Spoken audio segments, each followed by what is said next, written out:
one and only Ivan. Beds. One day, after many weeks of loud talking, Helen packed her bag and slammed the front door and never came back. I don't know why. I never knew the why of humans. That night I slept with Mac in his bed.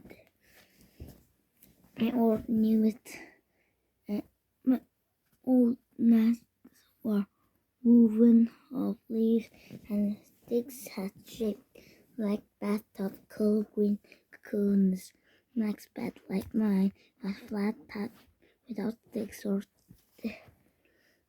still. He made the sleeping sound like the rumble my father used to make when all was well, a sound deep inside my belly. Mac grew so I grew bigger. I became what I was meant to be, too large for chairs, too strong for hugs, too big for human life. I tried to stay calm, to move with energy. I did my best to eat healthily, but human ways are hard to learn, especially when you're not a human. When I saw my new domain, I was thrilled, and who wouldn't have been? It has no furniture to break, no glasses to smash, no toilets to drop Mac's keys into. It even had a tire swing. I realized to have my own place. Somehow, I didn't realize I'd be here quite so long. Now I drink Pepsi, eat old apples, watch reruns on TV. But many days I forgot what I was supposed to be. Am I a human? Am I a gorilla? Humans have so many words, more than the thoroughly need. Still, they have no name for what I am. 9,876 days. Ruby is finally asleep. I watched her chat right and full. Bob too snoring. It's an odd story to remember. I have to admit, my story has a strange shape. Only beginning and endless middle. I count all days I've lived with Mac, for like counts as well as anyone. Well, so I not like the usual skill to have in the wild. I've forgotten so many things, and yet I always know precisely how many days I've been in my domain. I take one writing workers Julia gave me. I make an X, a small one, for my painting jungle war. I make more X's and more.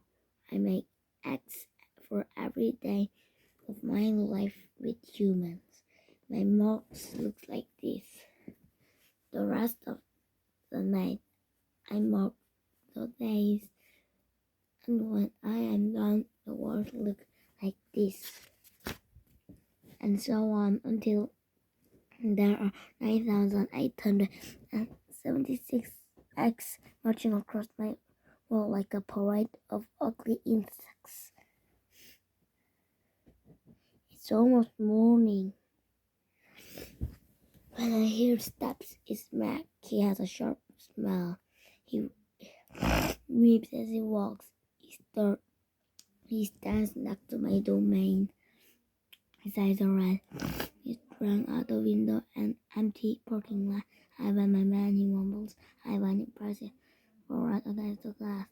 We've been from a lot, you and me. New beginning. We don't see Mac for 2 days. and in return, he doesn't talk about Stella. Max says he's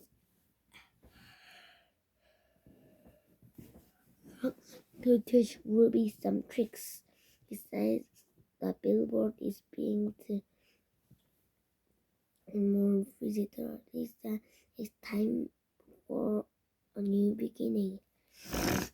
Afternoon and into the evening, Mac was with Ruby. Ruby's feet are looped and with rope so that she cannot run. A heavy chain hangs of her neck. Mac shows her Stella's ball. The pencil her store. He introduced her to Snickers, and Ruby obeys Mac. He gives her a cube of sugar and a bit of ripe apple. When she doesn't, he yells out and kicks the sawdust. When George and Julia arrive, Mac is still training Ruby. Julia sits on a bench and watches them. She draws a little, but mostly she keeps her eye on Ruby. Bob watches too. He's hiding in the corner of my domain under the tag. It is raining outside, and Bob does not take damp feet. Ruby struggles behind Mac, her head drooping and with that circle that rings. Sometimes Mac slaps her flank with his head. Only Ruby jerks to stop. Mac pulls the chair her, but Ruby refuses to move. Come on, Ruby, Mac, pleading. What's your problem? She's exhausted, I say to myself. That's problem, Mac groans. Idiot elephant, idiot human, Bob mutters. Walk, Ruby, I said also. I know she's too far to hear me. Do what he says. Walk, Mac commands. Now. Ruby doesn't walk. She plops her rump on the sawdust floor. I think maybe she's tired, Julia said. Mac wipes her forehead. The back of his arm. Yeah, I know, we're all tired. He pushed Ruby with the heel of his foot. She ignores him. George looks over from the food court where he is wiping off tables. Maggie said, maybe you should call it a day. I'll close up. Meg yanks on Ruby's chain. She's there as a tree trunk. He pulls her and falls to his knees. That does it, Meg said. He pushes the dust on her jeans. I am almost playing around. Max stomped to his office. When he returns, he's carrying a long stick. The glittering hook on its end is almost beautiful, like a silver bird. It's a claw stick.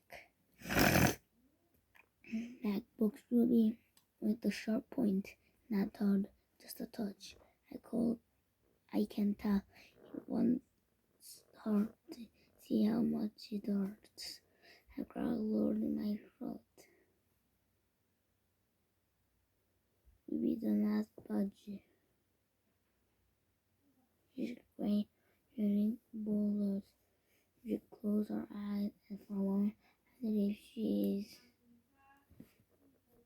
falling asleep. I'm warning you, Max says. He breathes out. He starts to the ceiling. Ruby makes a huffing sound. Fine, Max says. You want to play it that way?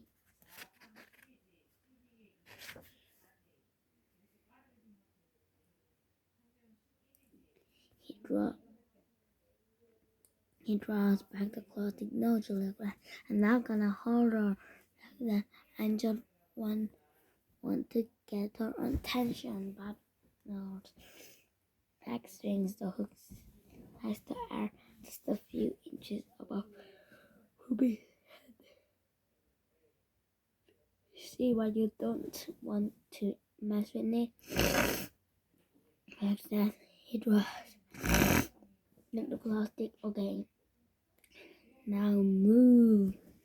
Ruby jerks her hand, lying her trunk toward Mac. She makes a noise that sends the sawdust. He makes a noise that sends the sawdust carrying. It makes my glass river. It is the most beautiful Mac I have ever heard. Ruby's trunk slapped into Mac.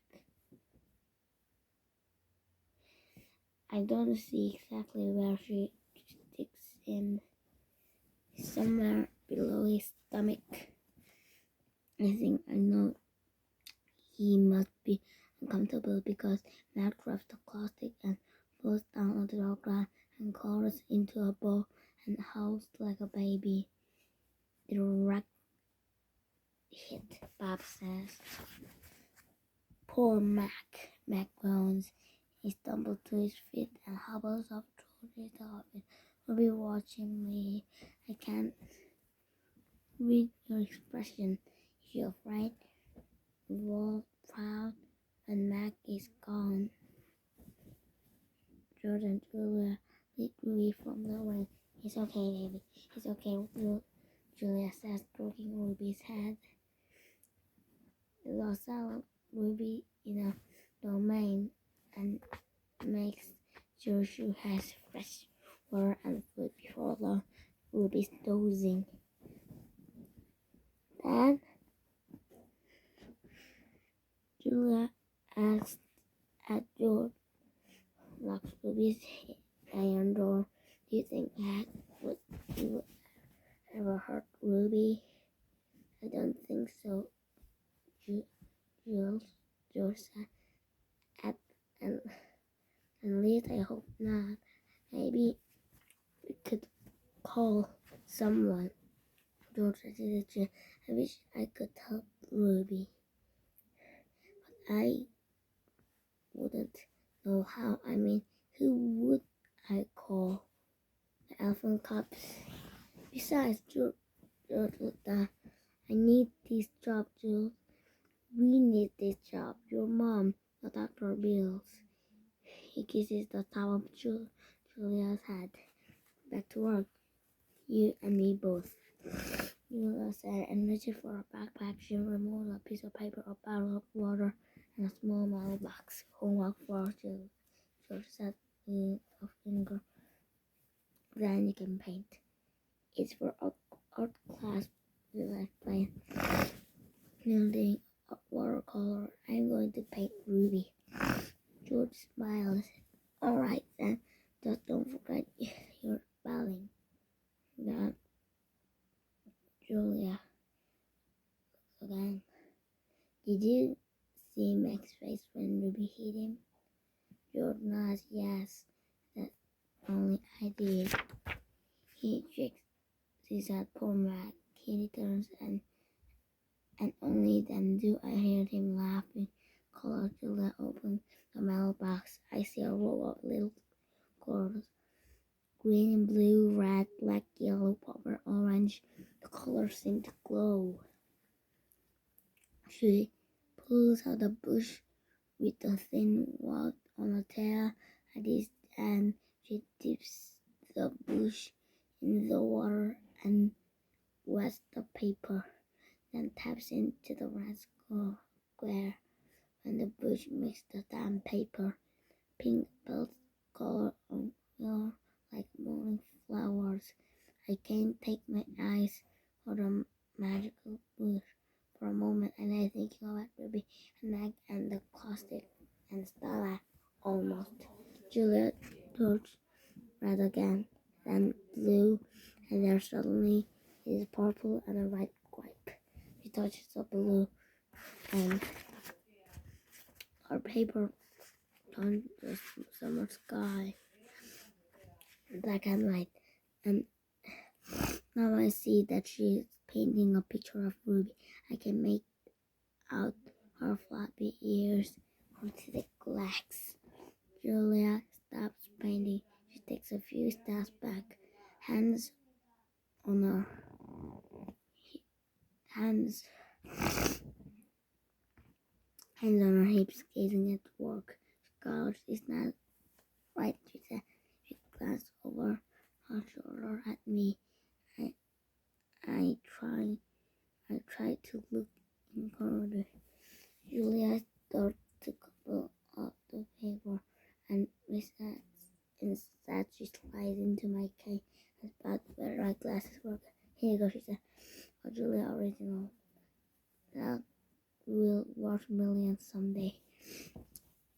Only I pick up paper.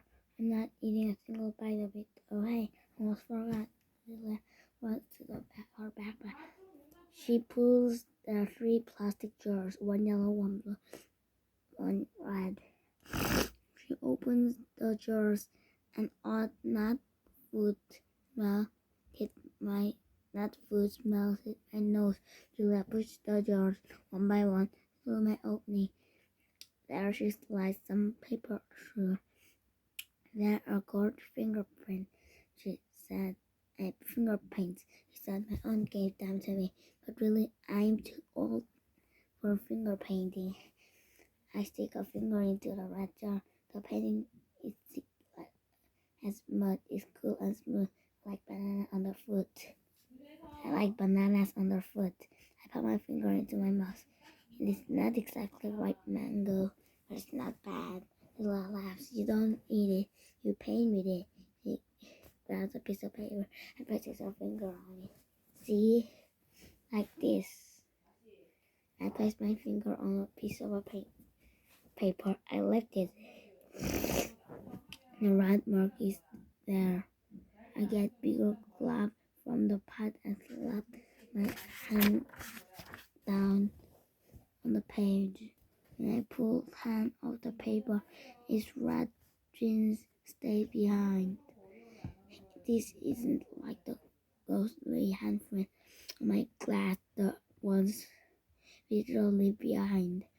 This handprint can be easily wiped away. The end.